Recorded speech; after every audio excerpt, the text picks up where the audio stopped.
G'day guys, Yosti from Iron Edge here. Today we're going to have a look at the rope traverse. Now the rope traverse has proven to be quite the challenge for many would-be Spartans that'll not only test and tax that upper body strength and endurance, but it'll significantly hit the core as well as dramatically tax that grip strength as well. One of the toughest factors in training for a rope traverse is actually getting one set up to train on.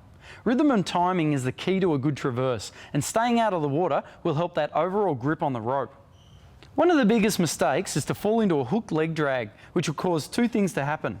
One, you will suffer rope burn on the legs, and two, dragging your legs with the added friction of the rope will sap your strength tenfold. Also, fail to keep hold of the rope with your legs will test your core to a whole nother level, so preparing for the worst is your best bet.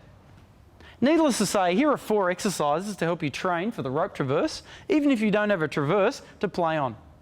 First up is a good old staple to any climb, the chin up. But to make this more specific to the rope traverse, we're going to go with a narrow grip alternating chin up. Now what we're going to do is we're going to work on the Iron Edge chin up bar, and what we're going to do is we're going to face along the bar.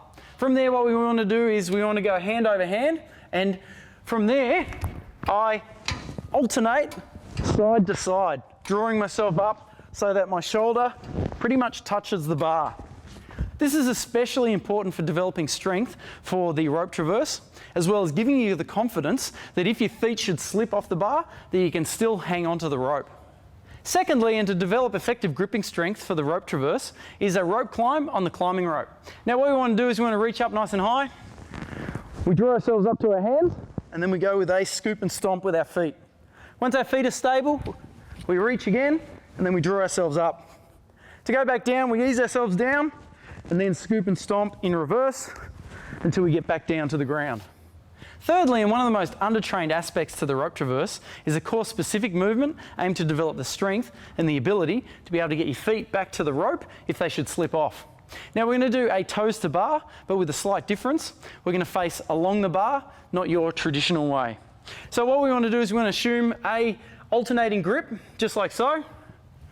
We grab hold, and then from there we bring our feet right up, and we touch our toes to the bar. If that's too hard, just bring your knees up as high as you can go each time. Try and go a little bit further until you can touch the bar with your toes. And lastly, taking that toes to bar a touch further, we're going to go with the alternating leg hook. And this is very similar to toes to bar, except you're bringing one leg up and looping it up over the top instead of just bringing your toes up to the bar. So what we do is we go with an alternating grip. We grab hold, then from there we bring our foot right up and we hook it up over the top.